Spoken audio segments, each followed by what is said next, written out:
રાજકોટમાં કથળતી કાયદો વ્યવસ્થા અને માથાભારે તત્વોનો જાહેરમાં આતંકની ઘટનાઓ વધી છે। હવે ક્રાઇમ બ્રાન્ચે પેંડા ગેંગ બાદ મુરઘા ગેંગ વિરુદ્ધ ગુસ્સી ટોક હેઠળ કાર્યવાહી કરી છે। જંગલેશ્વર વિસ્તારની મુરઘા ગેંગના 21 લોકો વિરુદ્ધ ગુસ્સી ટોક ગુનો દાખલ કરવામાં આવ્યો છે।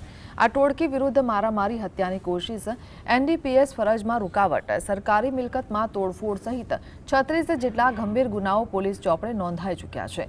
સાથે જ તમામ આરોપી મિલકતો અને વાહનો અંગે પણ તપાસ હાથ ધરાઈ રહી છે। જો તપાસમાં ગુનાહિત પ્રવૃત્તિ કરી મિલકતો ખરીદી હોવાનું સાબિત થશે તો આરોપીઓની મિલકત પણ જપ્ત કરાશે।